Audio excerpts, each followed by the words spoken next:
Hi I'm guys, welcome back to my channel, or if you're new, welcome. I'm your host of this series, Let Me Tell You More, and today I'm here to interview the artist, Callie. Callie, take it away. I'm Callie, and I'm here to tell you more about Empty Graveyards art.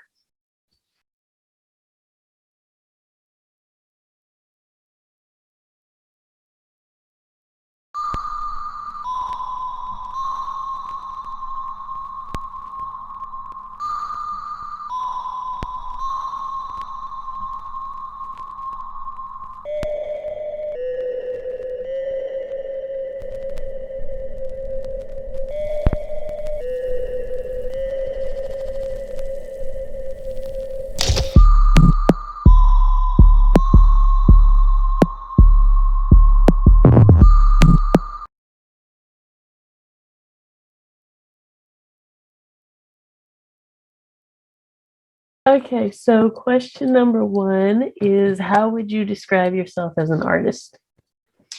Describing myself as an artist, well, I would say that I'm pretty much curious about every form of art. I've taught myself cross stitching. I've gotten into different kinds of painting, watercolor, acrylic. I haven't tried oil yet. I've worked with pastels. I started last year teaching myself how to draw digitally with my iPad on Procreate. So I would say that I don't do something very specific with my art. I would say that I like to explore all different avenues to find different ways of expressing myself. But I definitely steer towards like the creepy, spooky, cute kind of aesthetic. And that makes sense because I can see it. Yeah, How old are you? I am 22 years old. Okay, so when did you realize that you wanted to be an artist? I've pretty much done art, I guess my whole life, but in middle school, I started to notice that it was something that I was really, really interested in. And it was kind of a comfort thing for me when I was feeling anxious or sad. I would use art as an outlet. So I started taking art classes outside of school, and I started to learn how to use different mediums of art and through painting, watercolors. My art teacher taught me how to start drawing portraits of people in middle school. And as I started to do that, I noticed the feedback I was getting. People were saying, wow, this is really awesome. I really like this. So I kept exploring that. And then I started to get into photography. So I would often take photos that I took and try to recreate them as paintings, just to see what I could do to push the boundaries. So yeah, I would say around middle school is when I realized I really wanted to explore art. How did you come up with the name Empty Graveyards Art, and what does that name mean to you? Oh, so I'm also really into the spooky aspect, as I said, but ghosts and the paranormal. And I always realized that people would say they would think that graveyards were spooky or haunted, but I never saw them as spooky or haunted because I always thought if I were a ghost, why would I hang out in a graveyard? So that's where I got empty graveyards from. Mhm. And yeah, that's pretty much it. I like to use it as my name because I think it's just a little bit clever and a little bit funny. It's kind of an inside joke with myself. So, If you could collaborate with anyone in the world, who would it be and why? oh wow. If I could collaborate with anyone, I would probably say maybe Stephen Gamble, who has done art for Scary Stories to Tell in the Dark, the books, or Gerard Way, maybe. If your life was a book, what would it be called? My life was a book. I'd probably just call it The Origins of Empty Graveyards. Oh, I like that. That sounds really cool. Can you remember the first piece you ever made? And if so, can you tell me about it? The first piece I've ever made. Well, I think the one that would be more one that I would consider like really serious piece was a watercolor piece I did.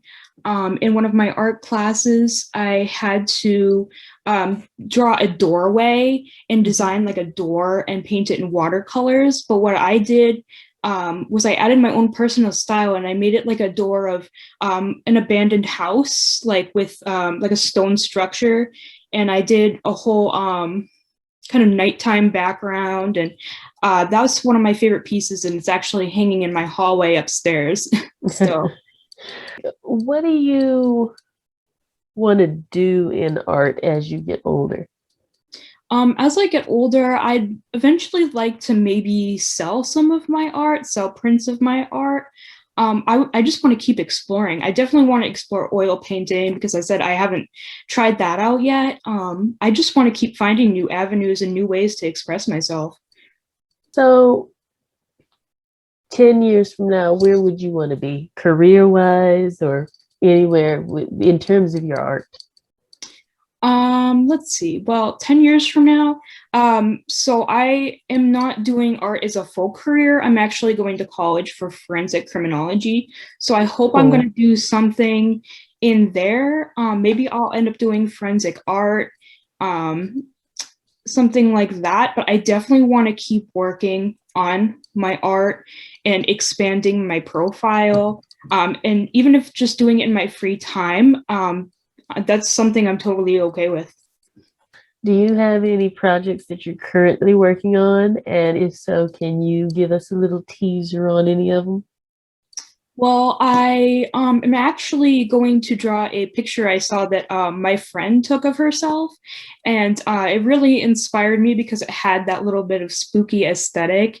So I want to not only draw her, but I want to do my own take on it and add like my own touch to it as I draw it. So it's gonna be something new that I haven't really done before. So I can't wait to see what it looks like. And tell me about this forensic thing. Why forensics for you? So I didn't know that that was what I was going to go into. In high school, I went to a technical high school and I actually studied graphic arts because I thought I was going to go to an art school. So in the middle of high school, I realized that I was really, really interested in criminal justice and why people commit crimes and criminal profiling. And I also realized that I liked art more as a hobby. I felt like as soon as I take it on as a full job, it's not really going to be something that I can use to rely on as a like a stress outlet to relieve stress. Right. It becomes more of a job, and I don't want to have deadlines for things. I want to work on my own time and do what I want to do with art. So that's why I decided as a job I was going to go more towards forensics and just keep art as a side thing. So with you, like how old were you when you first did any type of art? Probably around 11, 12 is when I started to really get into art more What seriously.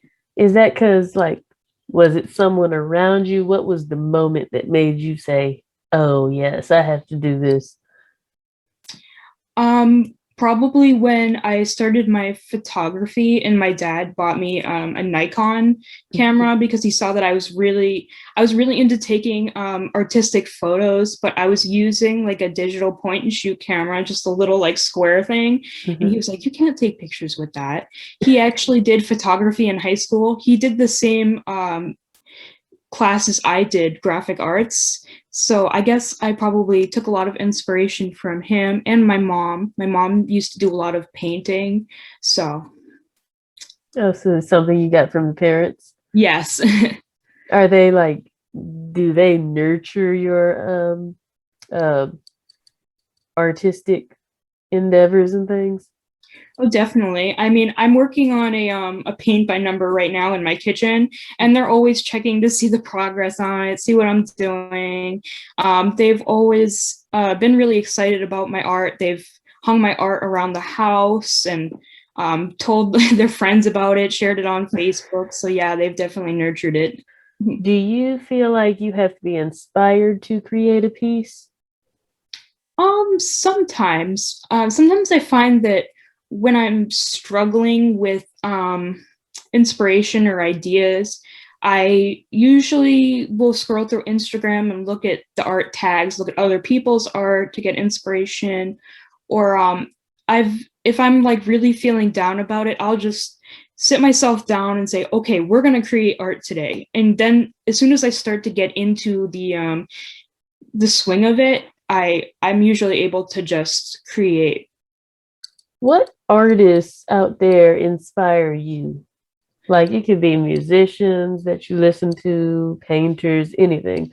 What is it that gets your creativity flowing? Because every time you see them, you're like, it's time to get back in the studio. Yeah, so I listen to a lot of music when making art. I really respect Halsey. I think she has great music. I ever since I was in middle school, I used to listen to My Chemical Romance, which some people may know. Um, Gerard Way, the singer, is actually a comic book artist. So every time I see his art, I have a few of his comic books that really inspires me, and really gives me like that feeling, like that itch that I need to go create something. Where can the viewers go to find your past works or current projects? So they can go on Facebook, and if they look up Empty Graveyards Art and Photography, I have a Facebook page.